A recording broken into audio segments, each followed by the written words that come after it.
All right, we're back to do a short podcast for Thompson to Clark. We promised after the World Baseball Classic championship game in which the United States lost. They needed Joe Boo or something because their bats were in a slumber, led by the sleepiest giant home run hitter of all time, Aaron Judge. You know who they needed? Luis Ariz. Yeah. And Venezuela had Luis Ariz. Man, that guy was putting the ball in play. Clutch walk to kind of get the rally going after the game was tied in the ninth inning. And then they pinch ran for him. Wasn't a massive factor in last night's game, but leading up to it, in every game that they played, he was getting a hit. He was making a play at first because he played first base for them, which he'll be playing second base for us. Jose Buto last night had a key inning of relief. I mean, and he has all pretty much the whole tournament. So that's good for us. That's the good thing on the Giants side of things. Yeah, is that we got a couple guys coming off a W that are championship that are riding a high and played really well. Yeah, we'll talk about the game a little bit more in a second. But what I wanted to mention before is you're going to be out next week, so I think my buddy Draven's going to come on and we'll do a little bit of a preview for the Giants and the Dodgers. And also last night Brian and I recorded Pod Holla. We have a new strategy with that podcast covering the Valkyries and the WNBA. And it was great timing because the WNBA just signed their CBA. So the season will get going. It's going to be an entire offseason truncated into like less than 2 months, which is going to be maddening and crazy. But so we recorded last night and I was like, I have a prediction. Like if they can get to this number, I think this thing will be done. And when the thing came out, I was like, yep, they got to that number exactly. And that's what they got done. So we have a March Madness bracket going on. You can look on our socials on Blue Sky and on Twitter. You'll see, you can find all the links in our summary on the podcast. And if you want to join, the tournament starts Friday, so get your bracket in. And also, we've kind of opened up this Discord. Now, the Discord is named after the Valkyries podcast because I think that's where our growth opportunity is. But Brad and I also have a specific Giants channel. We have a Thompson to Clark channel, and we are in there as well. So if you are a Giants fan and you want to talk Giants baseball, we are a week out from opening day here. Join the Discord. The link, the invitation link is in the summaries on all of our podcasts now and on YouTube as well. So you can find the Discord link there and come talk some baseball with us. All right. I had to get the business out of the way. So let's talk about this game. Venezuela goes up 2-0 on the U.S. And all of the chats that we're having and other chats that I'm in is just like, man, Team USA, just do something. Just get something going, for gosh sakes. And then Bryce Harper steps up to the plate. 2-run jack in the 8th inning to tie the game at 2. And you were thinking at that point, you're like, okay, like finally, we got some energy. And then, Aaron Judge goes and looks at a 2-0 hanging slider and a 3-1 fastball in the happy zone and just looks at him. He's like, nah, I'm being a little picky here. And then I think he like grounded out or something. But, what the problem with this game is if you watch it from the U.S. perspective, like the bats were just silent. Like Joe Davis, the announcer, this was an interesting one. I forgot who hit a ground ball to second base, but he said something to the effect of, and it's a gently hit grounder to second base. I was like, you gently hit, like that's like the worst thing you could possibly do. That's not what you want to hear. And I was like, man, how many gently hit ground balls have they hit in this game?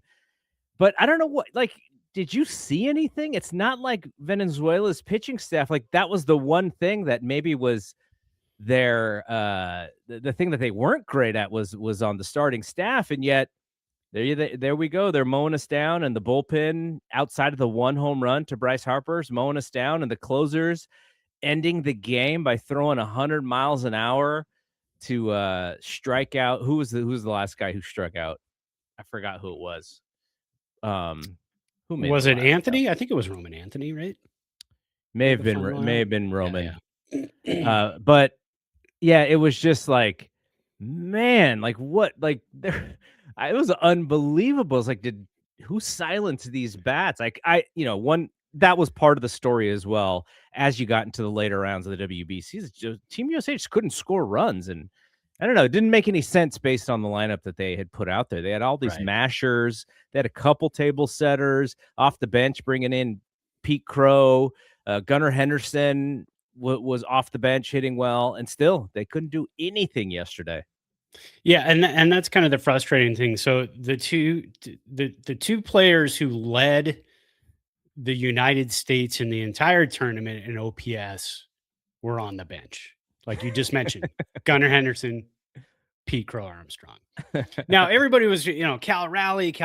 He hasn't done jack the entire tournament. He's got 9 at bats the entire tournament. Struck out 5 times. Did draw some walks. Had 4 walks. Didn't hit a home run.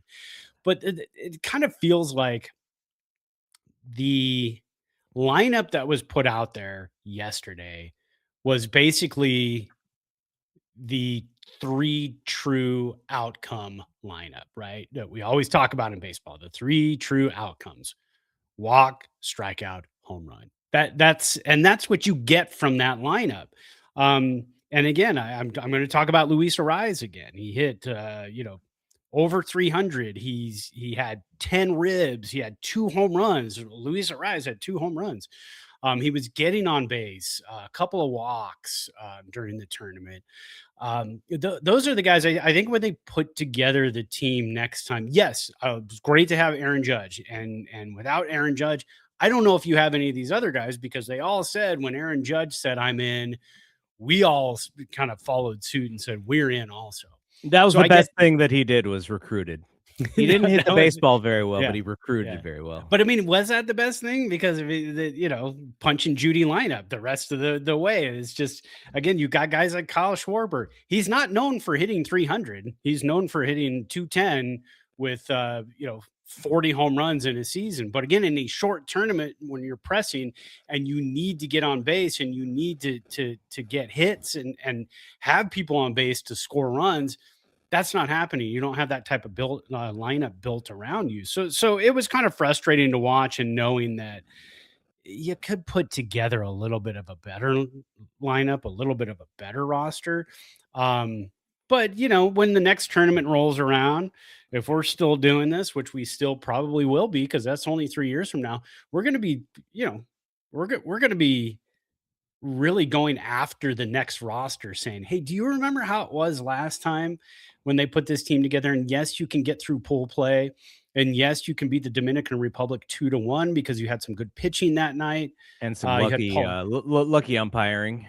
lucky umpiring, but you had Paul Skeens on the mound to start.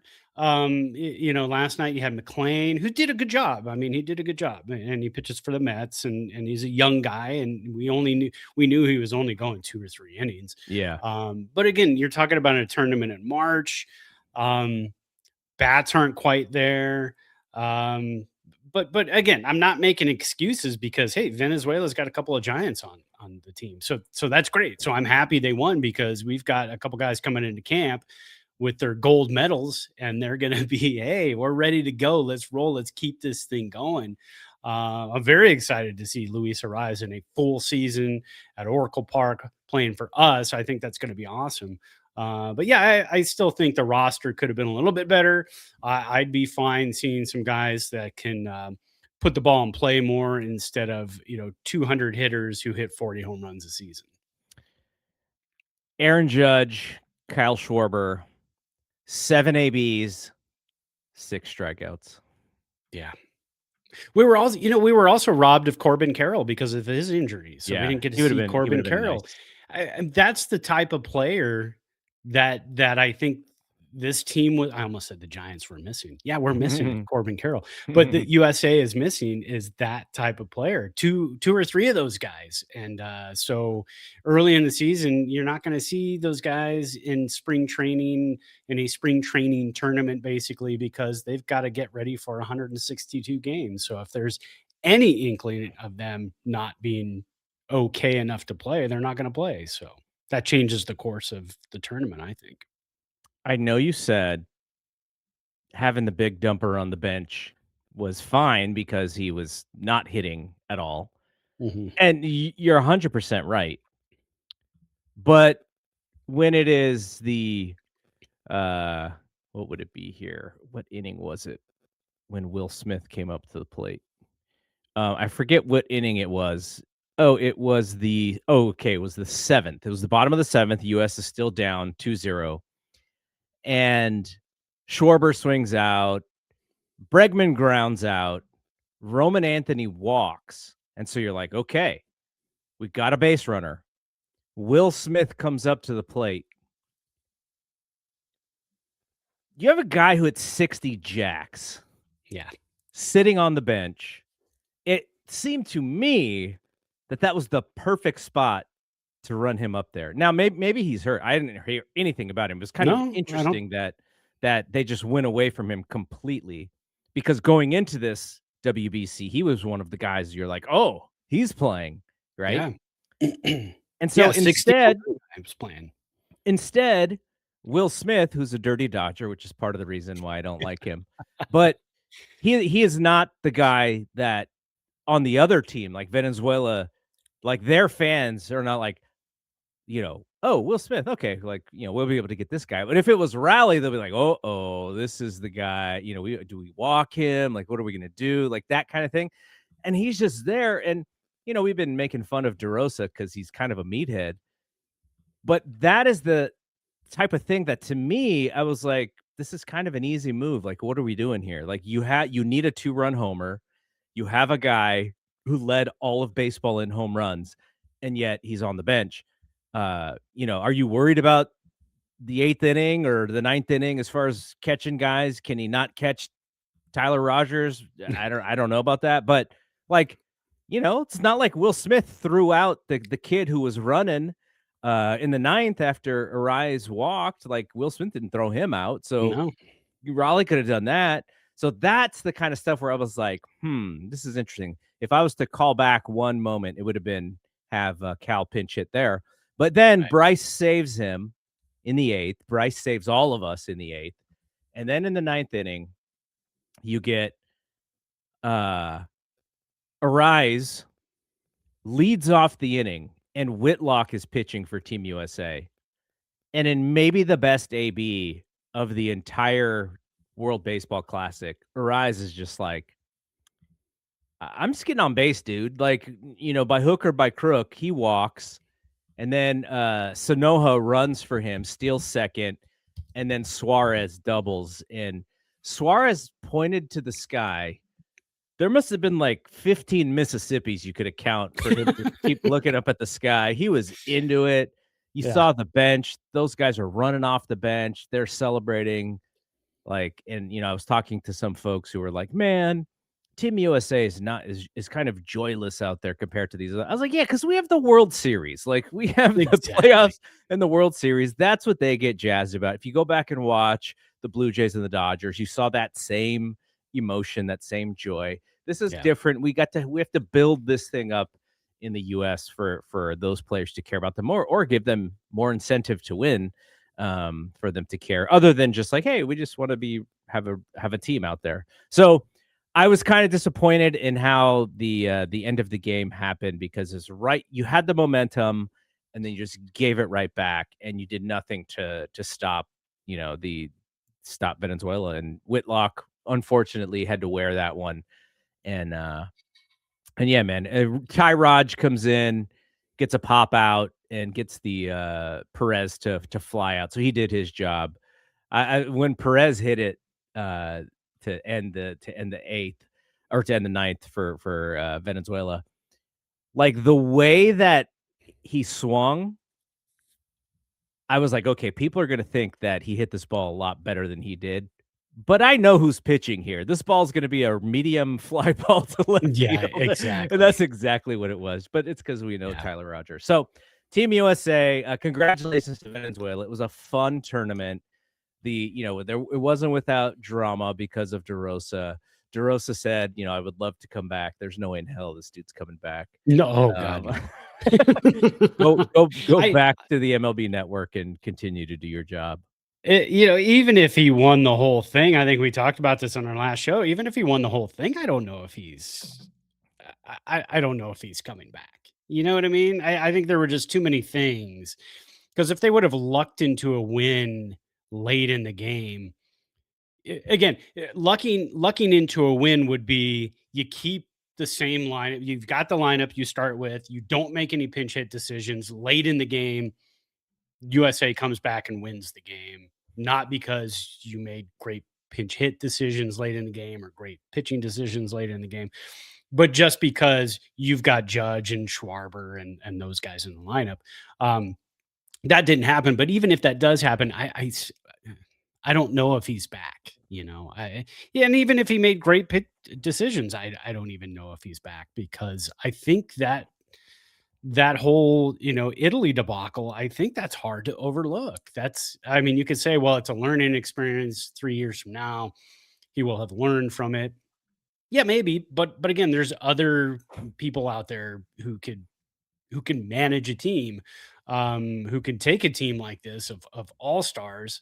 And again, I, were there a lot of players that chose to play for the United States because DeRosa was the manager? I don't think so. I think they chose because Aaron Judge was going to do it and they wanted to play for their country. I think that's it. But if you can have an added factor of somebody like a Bruce Bochy in 3 years from now, yes, I know he's going to be like almost 80 years old at that point, but still, if you can have an added factor like a guy who's won 3 World Series, um, sorry, 4 World Series, and I always forget about the Texas one, but he's got a fourth. Mhm. Um, if you have an added guy like that, then maybe, and who knows, 3 years from now, there's going to be some guys who quote unquote retire from managing as well and are done, but they've have a winning track record. And I think that might be more of a draw to get guys to play, especially if they played for that manager before. I think that could be a big factor in 3 years from now. Imagine if we get to the end of this season and the Giants are tied for the last wild card, and Vitello's like, "Oh, we don't have to win this game. We got the run differential. We're fine." He wouldn't be back next year. So, yeah. Okay, last couple things before we get out of here, and we let Brad get ready for his vacation here. So, Hey. Parks Harbor, who was in spring training and who is going to be somebody that the Giants will keep an eye on, and you should keep an eye on too, as far as looking at your prospects. He's going to be out for a month to possibly more after he hurt his hamstring and an MRI revealed it's a grade 2. So he will miss the opening day for his minor league season, probably closer to a May comeback for him. And Hayden Birdsong, we talked about him and his UCL sprain. He is looking for a second opinion, which he should. Of course, he should. This is his career. He's looking, is there anything I can do, or do I need surgery?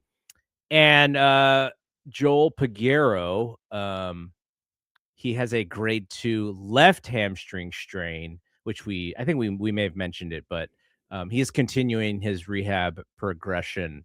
And those are the latest things for the Giants as we get ready for opening day in a week or so. So a week for us, a week and a day for the other teams.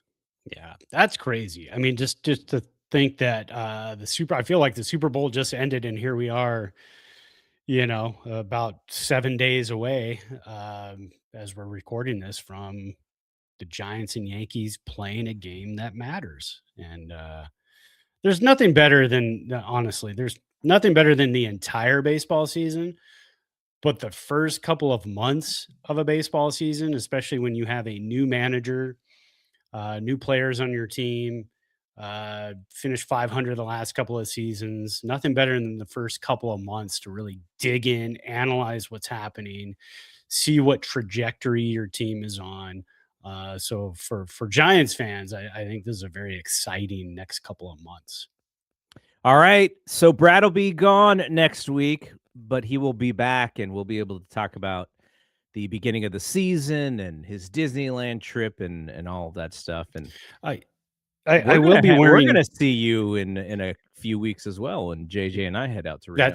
That's right. You guys are coming up here, and when I'm in the parks Wednesday, when the Giants open against the Yankees, I will absolutely be wearing at least a Giants hat, because I don't know, those of you who go to Disneyland on the regular, you know how many Dodger hats Yeah. and Otani jerseys that you see. It's insane. So I'm gonna try to cancel that out a little bit. There you go. There you go. All right. That is it from here. For Brad, I'm Double G. We will see you when we see you. Peace out. Peace.